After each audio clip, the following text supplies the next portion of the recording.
Hi everybody, it's Christina. I'm here again. I apologize that it is so bright, but this is where I do my videos at the dining table, where I have room to put all my booklets and all the things that I have purchased, and it works out the best for me. So, I got another reusable bag for some of the things that I purchased this week. I do want to talk about an official weigh-in. So when I started this, I was 262.6, and that first week I lost 8 pounds, and I was down 254.6. Then I gained a pound, and then I didn't weigh in for 2 weeks. So today I weighed in at 258.4, so I had gained 3 more pounds, basically, and I'm okay with that. I'm just going to keep going and hopefully have some more successes. Let's see. The things that I got this week. Oh, that's so bright. I can't even really see. They gave out new materials for the program. Oh my gosh, so bright. And if you're brand new, they will give you these two, Eat Better and Meet Your Plan. The Meet Your Plan is just a summary. I do think that they are kind of changing up the way that they give you information, making it a little bit easier and inviting. And I loved this, the digital tools page. It kind of explains everything to get started on the app. And I think that's really helpful because at least at my meetings, we have a lot of elderly people. I don't even want to say elderly, the older generation. And they don't really use their app hardly at all. And there are so many cool things going on there that they're just not even aware of. And then in the Eat Better, very similarly to the meal plan book, this has different things that you can cook. They have these like different suggestions of how to build a meal and how it will affect the point value. And then on the next page, which looked interesting, was no cook meals. So they have an Italian chicken salad, which just has lunch meat on it. They have a tuna salad sandwich and a side salad. They have lettuce wraps. They have chili with chips and snacks and desserts. What else? Flavor boosts. So yeah, just different ideas. The carb lovers menu. Ways to bring carbs into your daily eating habits that aren't going to ruin your habits. And then they have like a get starting shopping list, how to eat out, that kind of stuff. And then because I am a previous member, I got all 4 of these books. But if you're new, I think they only give you the 2, and then the next week maybe these 2. Move More, which is really interesting because they break it down into different things that can help you move. It talks about figuring out what your fitness level is. It gives you tips on how to sit less. It gives you exercises that you can do in 1 minute, 5 minute, 10 minute, 15 minutes. And then 1 minute toners. And then it also gives you like a walking program if you want to get started, which is great. Going along with that, and I apologize if you can hear my dogs, they gave us this week. And it has 52 weeks on it, and every week we will get a sticker if we hit our activity level for that week. I think mine is 7 points. And I have hit that every single week just based on my Fitbit steps. So that's just one more thing to kind of get us excited and get us moving. And then this is probably my favorite. It says, shift your mindset. I had to read it backwards. In this, it talks, I'll just look actually over the table of contents. Everything on here is really helpful.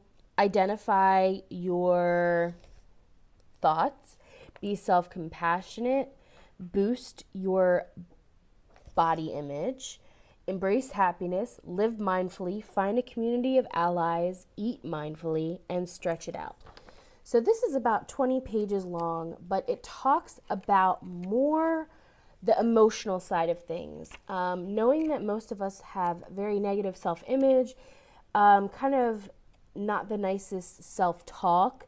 This is really helpful, I think, and I noticed this in the weeklies, that just the way that they have, like, let me show you. Every week they have this thing called Think Again, and it has like a negative thought and then a positive spin on it on the other side.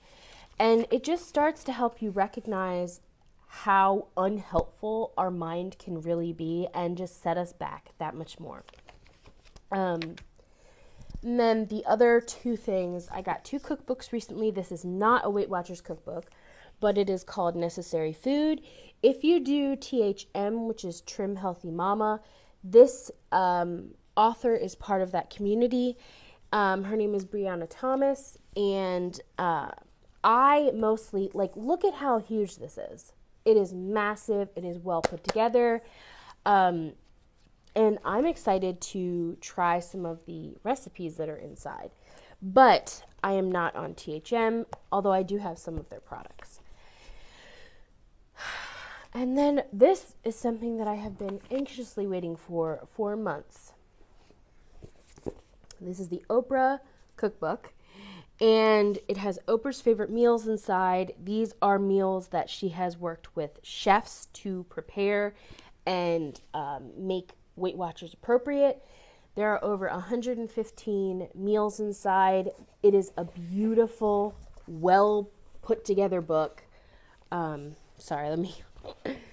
here's like just one of the pictures in there. And she also has some stories, I'm assuming. I haven't really like read it, but she has, where was that one? Let me find it. Okay. So like here, introducing this chapter, there's a picture of her and some writing. Sorry about that. And all I knew for sure in those days was that my world would be perfect and we'd all live happily ever after as the credits rolled if my mom would ladle up a great big bowl of Campbell's soup just for me. So this is obviously the soup chapter.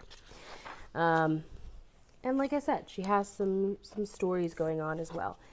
Now, if you buy this online, that is perfectly fine. I bought this in my meeting because there is a Weight Watchers member. This is the Weight Watchers member edition, and there's an exclusive letter from Oprah. Do I think it's necessary to get the exclusive Weight Watchers one? No. I read the letter and it's nice, but it's nothing like, oh my gosh, amazing. It's right here. And maybe even if you pause the video, you can read it. But I'm very excited to try out some of these recipes. It's a very nice book. And yeah. Then this week, we talked about success beyond the scale.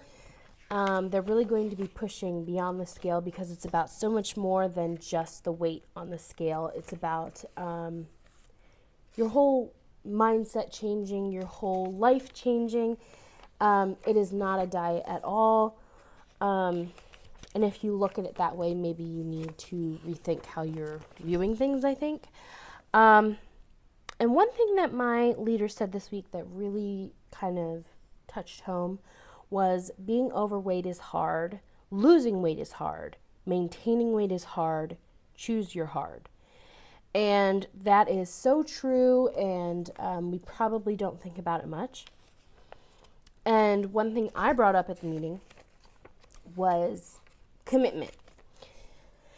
I have absolutely no problem committing to my husband, committing to my marriage, committing to my friends, committing to my family. But why do I struggle so much with committing to myself?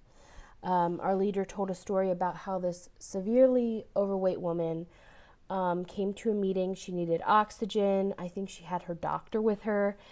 And she was saying how she makes her son, his food, breakfast, lunch, and dinner, prepackages it, makes sure it's super healthy. And she posed the question to her, look at what you do for your son, but you won't do for your own self. And that made the lady kind of, I can't believe I never thought of it or never saw it that way. So keep in mind, kind of what they say in an airplane. You can't help the person next to you until you help yourself. And, as committed and as much as you love your family and friends and your children or whatever the case may be, if you're not there to take care of yourself, then you're not going to be there to take care of them in the future. So, I guess that is it for this week. Sorry again for the long video. There was a lot of new information. I don't know though, every week I go in, and it might not even be a phenomenal week on the scale, but I feel rejuvenated and I feel excited, and I'm really looking forward to this next week. So I will see you all next Friday probably, and if not, it will probably be 3 weeks away because I'm planning on going home. So I will see you all when I see you, and have a good weekend. Bye.